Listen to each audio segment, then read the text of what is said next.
Imagina una trampa tan perfectamente diseñada que no requiere disparar una sola bala para que tu enemigo más grande comience a devorarse a sí mismo desde adentro.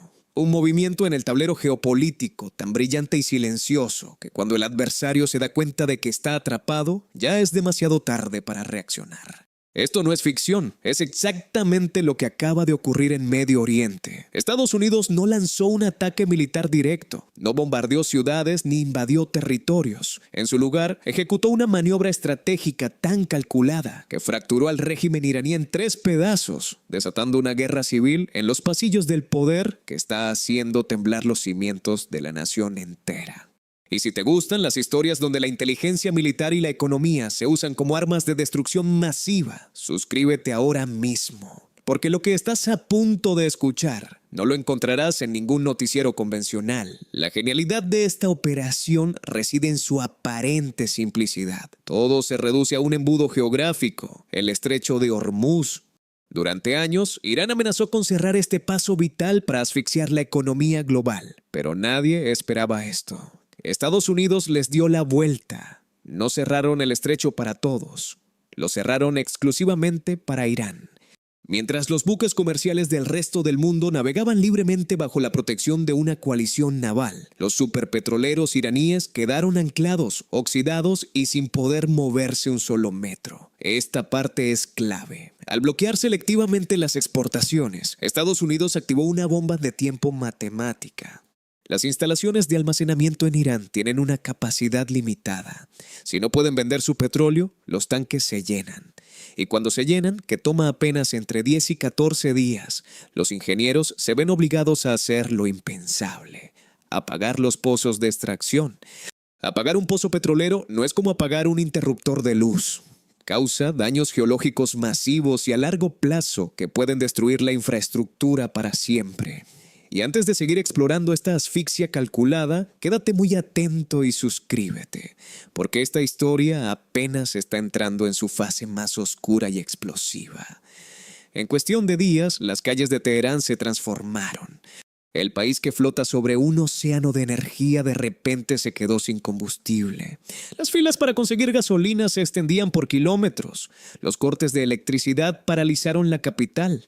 La inflación se disparó devorando los ahorros de la gente y la escasez de alimentos y medicinas básicas encendió la furia de una población ya acotada por décadas de represión.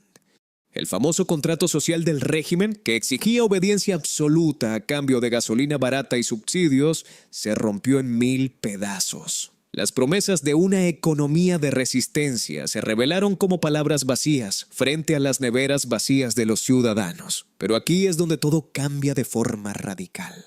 La presión extrema no unió al liderazgo iraní, sino que lo hizo estallar desde adentro, creando una verdadera guerra interna. El poder se dividió en 3 facciones enfrentadas a muerte. Por un lado, la temida Guardia Revolucionaria Islámica, que controla entre el 30 y el 40% de la economía nacional. Ellos exigían una escalada militar asimétrica, pidiendo hundir barcos estadounidenses y desatar el caos regional antes de rendirse. Sabían que si la economía colapsaba, sus negocios turbios colapsaban con ella. Sin embargo, se encontraron de frente con los diplomáticos y tecnócratas, la segunda facción, que observaban aterrorizados cómo el país se dirigía hacia el precipicio. Estos funcionarios exigían volver a la mesa de negociaciones y aceptar las humillantes condiciones de Washington para salvar lo poco que quedaba del Estado. Déjame en los comentarios de qué lado estarías tú en una situación tan límite, porque la decisión de luchar hasta la muerte o rendirse para sobrevivir dividió a familias enteras en la cúpula del poder.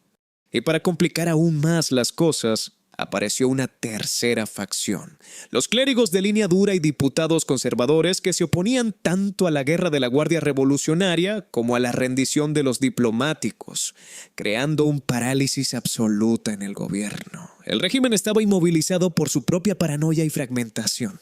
Lo más inquietante vino después, cuando el efecto dominó traspasó las fronteras de Irán.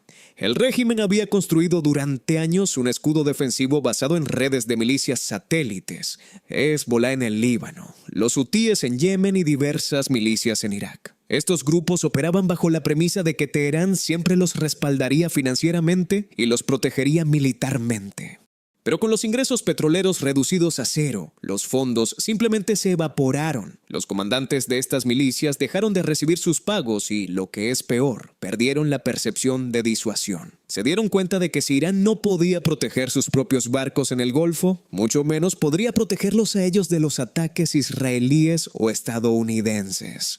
La red entera comenzó a desmoronarse por falta de recursos. Y si ya estás entendiendo la magnitud de esta jugada maestra, únete a este canal ahora mismo, porque aquí seguimos las estrategias geopolíticas hasta sus últimas y más brutales consecuencias. La ilusión de invulnerabilidad se rompió, dejando a la Guardia Revolucionaria sola, aislada y sin dinero para financiar su maquinaria de terror. La crisis interna alcanzó su punto de ebullición cuando los propios partidarios del régimen comenzaron a salir a las calles. No eran los estudiantes o las clases medias que históricamente protestaban por libertad. Eran las bases más leales, los trabajadores del sector público. Furiosos por lo que consideraban una traición, la ira se dirigía hacia la idea de una rendición inminente. Las consignas contra el líder supremo comenzaron a escucharse en los barrios conservadores, algo absolutamente impensable años atrás. El miedo cambió de bando. El régimen ya no temía tanto a los bombarderos estadounidenses como a la masa enfurecida de sus propios ciudadanos exigiendo respuestas. Y esto lo cambia todo porque obligó al líder supremo a tomar la decisión más humillante de su vida para evitar ser derrocado por su propio pueblo. Tenía que entregar su posesión más preciada, el núcleo mismo de su poder de negociación frente al mundo, su programa nuclear secreto. Suscríbete porque lo que viene después no solo cambia la historia de esta crisis, revela cómo se somete a un imperio sin disparar un solo misil balístico. El punto de quiebre definitivo llegó con una exigencia innegociable de Washington. Si Irán quería que se levantara el bloqueo y se evitaran los disturbios masivos, debía entregar todo su uranio enriquecido al 60%. Estamos hablando del material suficiente para fabricar hasta 10 ojivas nucleares en cuestión de semanas.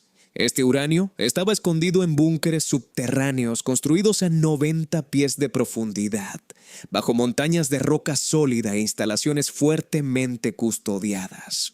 Según los expertos, los ataques aéreos previos habían dañado la infraestructura de superficie, pero el uranio seguía intacto bajo tierra, manteniendo viva la amenaza radiactiva. Rendir este material no era solo una concesión diplomática, era el fin del mito de invulnerabilidad de la Guardia Revolucionaria. Era aceptar la castración de su programa armamentístico frente a los ojos del mundo entero.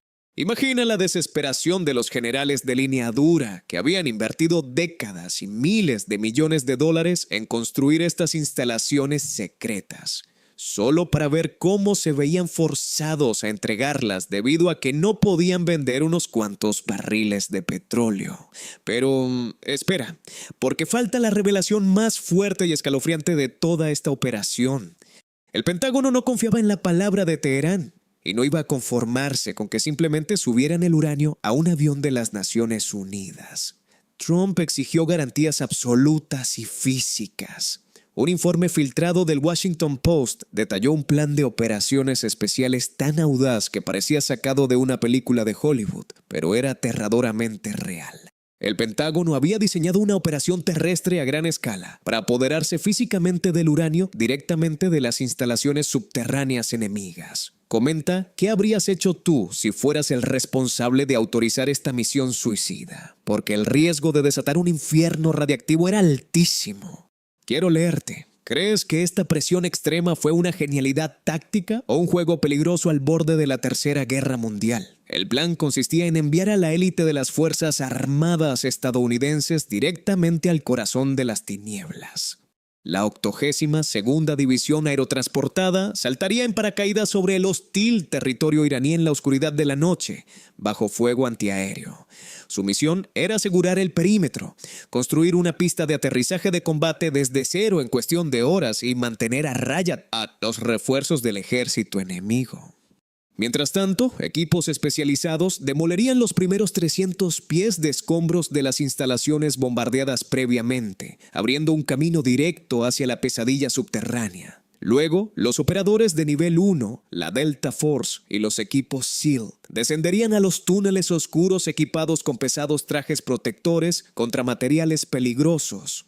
Su objetivo era asegurar, empaquetar y extraer el uranio altamente enriquecido bajo fuego constante. Y si llegaste hasta aquí, ya eres parte de quienes sí quieren conocer los detalles crudos que la prensa prefiere omitir. Suscríbete, porque el final todavía guarda una reflexión fuerte sobre las implicaciones de esta rendición forzada.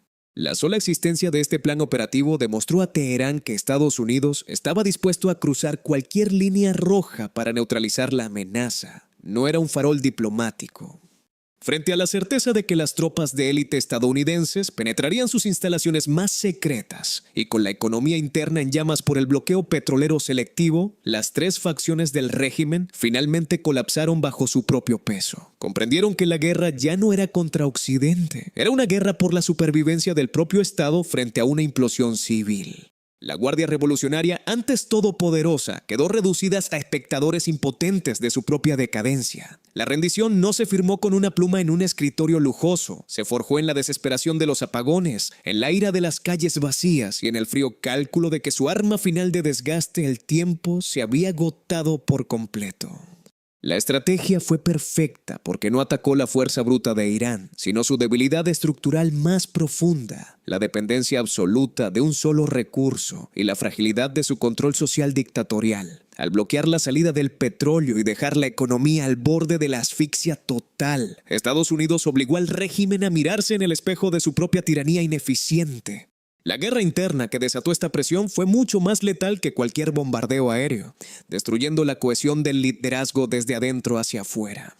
El mundo entero tomó nota de esta nueva forma de combate, donde las matemáticas financieras, la logística portuaria y la psicología de masas son armas mucho.